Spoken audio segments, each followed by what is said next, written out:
Hello. Today we're going to be talking about some warrior cats, ships, and friendships. Before I get into talking about the characters, I just want to explain and apologize for being gone for a few weeks. Somebody in my house had COVID, and I completely hunkered down and worked on things very slowly. I did not want to overwork myself or even get too wrapped up in my work that I wouldn't prioritize my own safety. I worked on the Valentine's Day video and another video which will probably be coming out either later this week or next week because I am trying to be safe and go slow and not overwork myself. So let's hope to see those results soon. Now, as I said, I wanted to do a Valentine's video. I kind of hoped that there was going to be a video, another like Tuesday Talk episode before this, but some things don't work out. So let's get into this video. I love Valentine's Day in a very specific way. I think it's nice to appreciate the important people in your life, and it's love in a romantic and a platonic sense.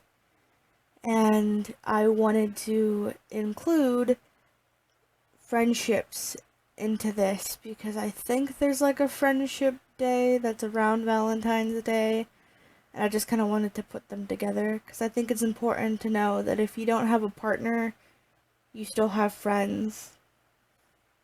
So we're going to be looking at my favorite canon ship, headcanon ship, and my favorite canon friendship and headcanon friendship. My favorite canon ship is Daisy and SpiderLeg. I have always loved SpiderLeg, as I just like grouchy background kitties, and his relationship with Daisy, upon further reading, is really interesting to me. I know he gets a bad rap as a father, but I truly believe that him trying to be there is better than most fathers in the books. In the first two series, and loosely for the rest, fathers would ignore their children and care very little about them. Given that Spiderleg was raised at the time when his father probably wasn't spending a lot of time with him as a kid, and it was not socialized to be something unusual, I get why he wasn't a very good father. He did try to be around his kids and tried to be a good mate, even if he had no idea what made a father good. I also really enjoy relationships that are not completely happy-go-lucky and are more realistic with their interactions. Spiderleg has that generational trauma of his family, mostly given by years and years of child neglect for so many of his fathers and fathers' fathers, that gets reflected into his relationship with Daisy. However, he doesn't abandon his family so easily as his parents did, and I really enjoy that. My favorite canon friendship is Leafpool and Sorrel. I love Sorrel so much, and her really wholesome friendship with Leafpool in that's like early New Prophecies. Uh, they're just two sweet gals that love to get into a lot of trouble, and I think it was pretty unusual, at least for the time and in Warriors, for there to be two she cats that have a close relationship that don't have them as like sisters or cousins or something, or aren't heavily shipped by the fandom to be gay for each other. It's kind of one of the two. If there's two girls in these books that are close, they're either related by blood, directly like cousins or sisters, or they're being shipped. And it can be annoying, I mean, it's not wrong, but it can be very overwhelming sometimes when I'm just trying to look for friendships between characters. Um, I did enjoy their shenanigans of crossing the borders a lot and getting into trouble and just being two little rascals. I think it's really cool to have a character like Sorrel who early on was kind of depicted as a buff fighter girl, which we don't necessarily see a lot in Warriors. I know that we got Leafpool as like a cool fighter girl, but Sorrel was a good kind of introduction to that, and it's kind of a shame to see that their friendship fell out when Leafpool aged up and Sorrel became a mother. But their young friendship was very wholesome and sweet and just feels relatable of like two kids getting into trouble. Like Sorrel was a young adult and ages don't necessarily work in Warriors, so I'd probably put her around like young teen, and Leafpool was definitely another like a teenage. So seeing those two get into shenanigans, it was just like two young girls being goofy but also starting drama. I really wish that we got to see more of them, and I think we probably could have seen that with like Leafpool tending to Sorreltail's skits, or maybe Sorreltail being one of the few cats that like hung around the medicine cat den and learned about the herbs or brought food to the medicine cats all the time. My favorite headcanon ship is, and this one is kind of out there, so if you remember who these characters are, thank you. It's Skywatcher and Cloudstar. They appear in It's Firestar's Quest, I believe. I read the book so long ago. Basically, in this little headcanon, it's that when Cloudstar left to bring SkyClan to the Gorge, his soul was kind of tied to the safety of the clan even after he died, because it was kind of like his responsibility to watch after him. So he could go to StarClan, but he would spend a lot of time living among SkyClan and watching them through the history, and unfortunately seeing them die out through, disputes and attacks and just sickness.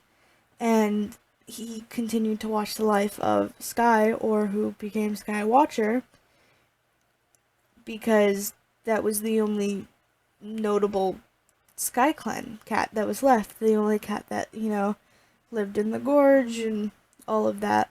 So he stuck around, and Skywatcher eventually was able to see him. He saw him when I would say that like the border between the living and StarClan like was allowing another cat in, so it was at like its lowest point and the spirits could be seen, and from that point on Cloudstar could appear to Skywatcher.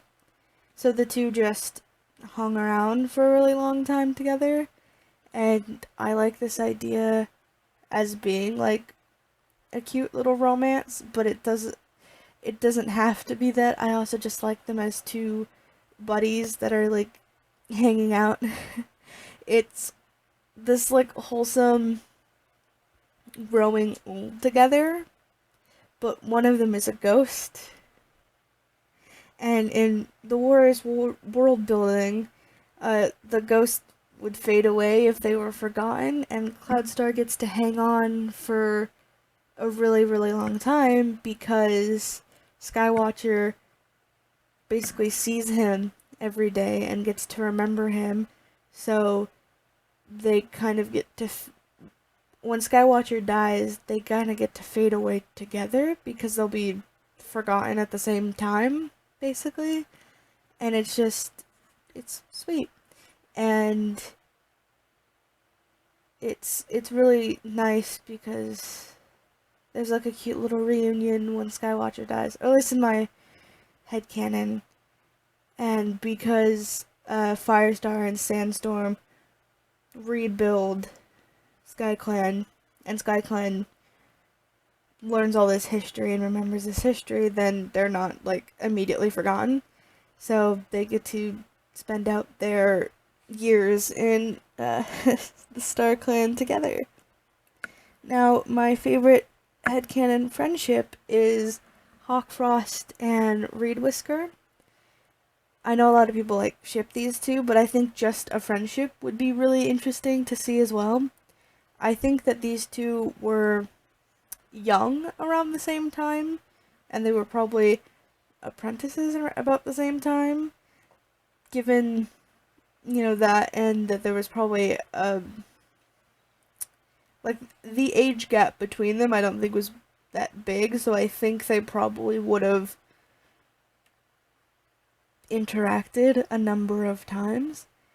And I think that Reed Whisker, being Misty Star's son, or Mistyfoot at the time, probably would have gone out of his way to try to be nice to Hawkfrost when he first came in, to be like putting up a good example of what the clan is like, and that the two would have like a shaky and difficult like relationship, but it would be something that grounded Hawkfrost to RiverClan and wanting to stay in RiverClan and just have a connection there, because Reed Whisker was a good friend.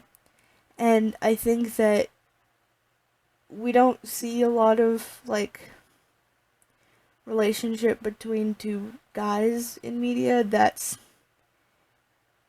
about just being emotional, and I think that Reed Whisker could be a good emotional crutch for Hawkfrost, because I kind of headcanon Reed Whisker as, well, being, a tough guy and like a good fighter. He's probably an emotional baby, and Hawkfrost, who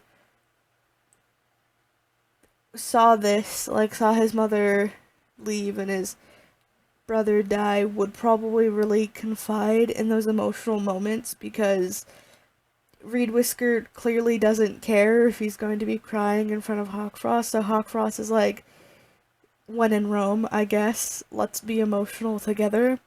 And that's just kind of the relationship that I see them having. That's like intimate moments, and then I can see they're having like a friendship outside of that, being like sassy and competitive, because I think Hawkfrost would definitely be the kind of cat who would be like, I'm gonna one up you, but don't worry, I still like you, because you're my buddy, but I'm gonna beat you. Anyways, that's what I've had for this week. I know it's not like super interesting of a video, and it's a little low effort because, again, I didn't want to like overwork myself or anything. I have another video, as I mentioned before, coming up, hopefully soon. I'm planning another video for next week of Tuesday Talks, but I am not certain if I'm going to get that one out for next week, or that what I'm thinking it's going to be is actually what it's going to be. My schedule that I had planned of what I was going to do is all up in the air now because of that little incident, and yeah. Anyways, thanks for stopping by. I'm sorry for being gone for a while. And yeah, hopefully I'll see you in another video super soon.